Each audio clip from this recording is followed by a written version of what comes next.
Welcome to another episode of That's Right. I'm your host, Chris Voss.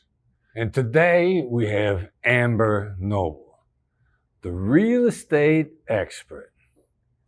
Amber, welcome to That's Right. Thank you. I'm happy to be here, Chris. Yeah, I'm happy that you're here too.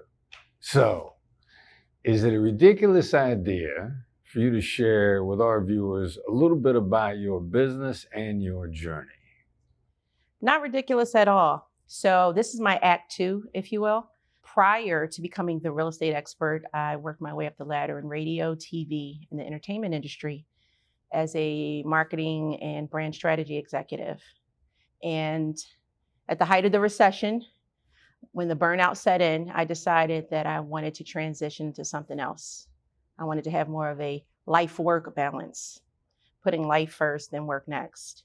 So I transitioned to real estate, went from being a real estate investor and dove headfirst into real estate as a salesperson, and then eventually worked my way up into leadership as a broker, and then ultimately mentoring and coaching agents in their own business, amongst other things. All right, so what are some of the common challenges the people that you mentor and coach face?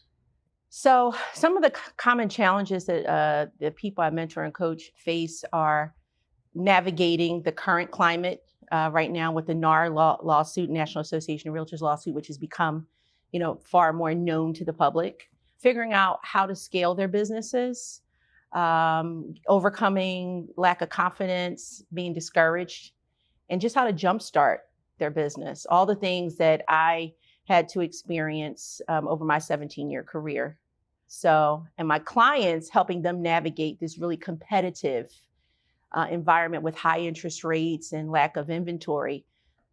That's what I help them with quite a bit. So what strategies do you use to understand your clients' needs better?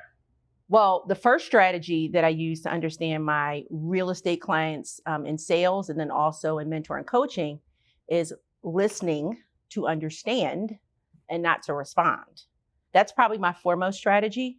And then meeting them where they are, finding myself at that point of intersection with them where I can see myself in their shoes. Those are my two greatest strategies. All right.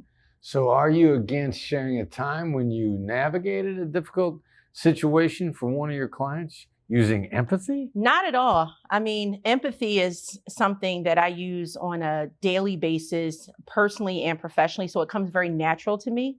I like to consider myself a very unselfish person. So I always try to come from contribution, but I want to figure out what do they need, right? How can I help them? One particular time recently, a client of mine who's a retired cardiologist, and she's just having a really difficult time downsizing, what I call right-sizing, right? Because some people don't like to hear the word down. Right-sizing from her much larger marital home. She's been divorced a really long time, and she just hasn't been able to let go of things and memories, etc. And so I really tried to put myself in her shoes. And I was literally able to put myself in her shoes for personal reasons.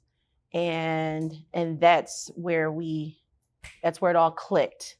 We had that sort of that's right moment. Yeah. All right, so that's right moment. Actually, yeah, that's when it all clicks. That's when the other side says to you, that's right. Mm-hmm. When they believe they've been completely heard, they're all in, they feel completely understood. Yes. So you just talked about one moment. Is it a crazy idea for you to share a time when you had a that's right moment in your life so people can understand how to navigate it in their lives? Yeah, gosh, how many that's right moments have I not had in my life?